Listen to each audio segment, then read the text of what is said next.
lesson we're going to simplify this trig problem without using a calculator. So now look at what we have on this problem. We need to simplify this guy, and when I check here, I'm adding what? We are adding two angles. So each and every time we add angles, what should come in your mind? The compound angles. So we need to use the compound angle formula to work on this. Remember, this is the compound for what? For cos. So what is the compound angle for cos? The compound angle for cos, it's the cos of, I have alpha and plus beta. So you can get this formula from your formula sheet. So this is the cos of, remember that when, okay, this will be the cos alpha multiplied by the cos of beta, then you minus the sine alpha and the sine of beta. Right, so this is the compound angle that we're going to use to solve this problem. So now what I need you to remember and keep in mind is that looking at this 30, this angle 30, the triangle that we're going to use for special angles goes like this. So this side, the opposite, which will be the adjacent if we use this 30 degrees as our angle, and if that's 30, this will be 60, and this is 90. So this will be the root 3, this is 2, this is 1. This is just a triangle that you always have to cram. It's always like this. Then you first look at the angle that you are working on. So let's write this using this compound formula. So I'm going to have this as the cos of x. Okay, x, this will be the cos of x. Remember, on this problem, what is my value of a?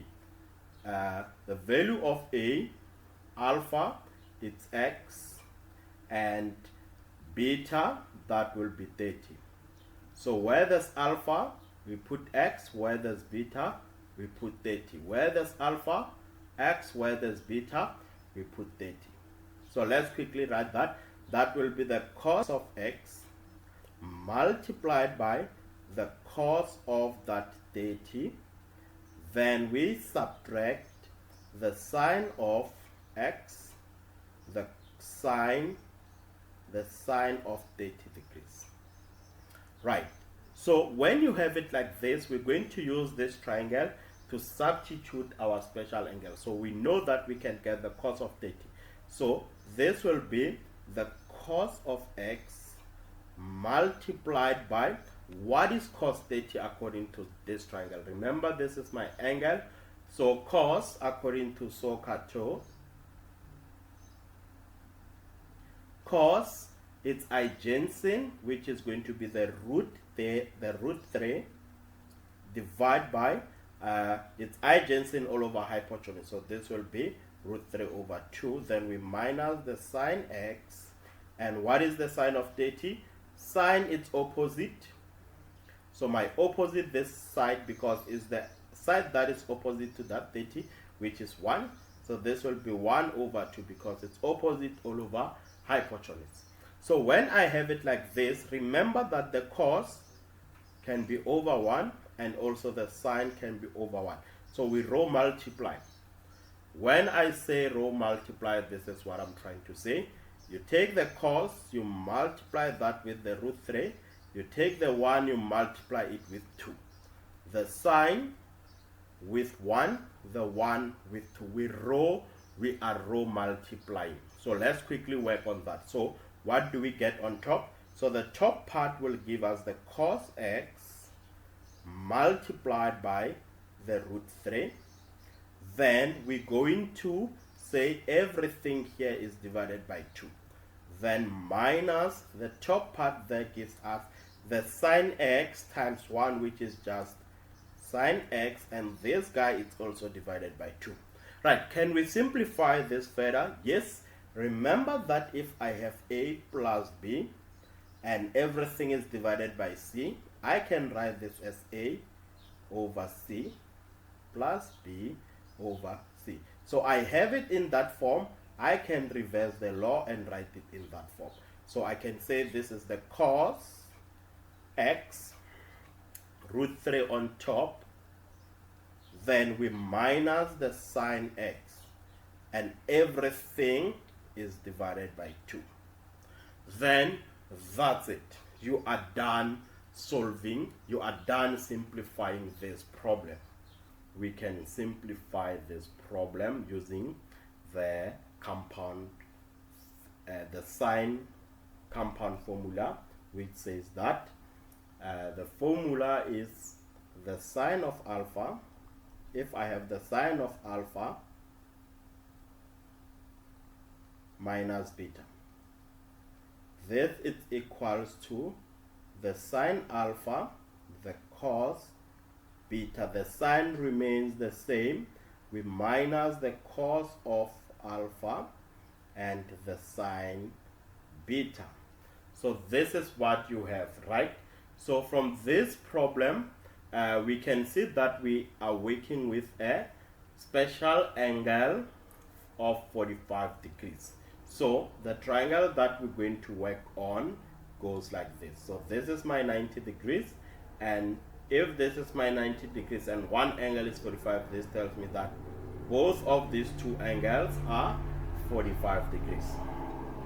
Okay, so now this will be 1, this will be 1, and my hypotenuse this time is root 2. So let's quickly work on this one. Let's see what we can do from this problem. So the most important thing for you to understand is that your alpha is x. So this is my alpha, and your beta is 45. So where there's beta, we need to substitute 45 degrees. Where there's alpha, we put x. Where there's beta, what do you put? 45. So I need you to pause the lesson and try working on this problem. Let's see if we're going to get the same solution. So when it's like this, this will be the sine of, remember, where there's alpha, we put x. So this will be the sine of x multiplied by the cos of 45 degrees. Then we subtract the cos x, we multiply the sine of 45 degrees. Right, so when I have it like this, I can use this special, the triangle, to find the cos of 45. So this will be the sine x, and let's use the SOHCAHTOA.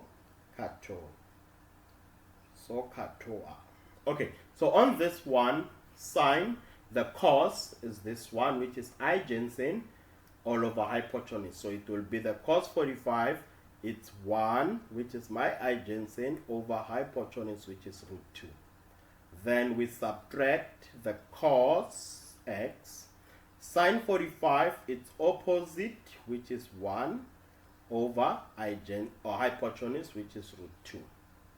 Right, so remember, we are multiplying sine x with a fraction. We can say sine x is over 1, and we are multiplying cos x with a fraction, so we can say cos x is over 1. So then we do the same thing and say that you row multiply. So you also do the same this side, you row multiply and you row multiply. So you just have to multiply your numerators. So when you multiply your numerators, what do you get? On top we have the sine x, on bottom we have the root 2. Minus on top we have the cos x, on bottom we have the root 2. So now remember that laws of fractions that we used the other time. If I have something like this with the same denominators, I can add the top part, and this will be b. So I'm just gonna reverse the law. So on top I'll have the sine x minus the cos x, and everything is divided by what? The root 2. So this is your final answer, and that's it for this one. can we simplify this trig ratio using the compound angles? So the most important thing is to break that 75 into special angles. So now what you're going to do is that look at the special angles that we have: 30, 45 degrees, 60 degrees. These are my special angles. You can keep on adding them. 90, right? So 0, 90, and so on. So now when I look at this 75, I can break it into 30 plus 45. I can add these two guys to get 75. So this tells you that we can write this as the sine of, we start with the bigger number, which is 45, we add 30 degrees.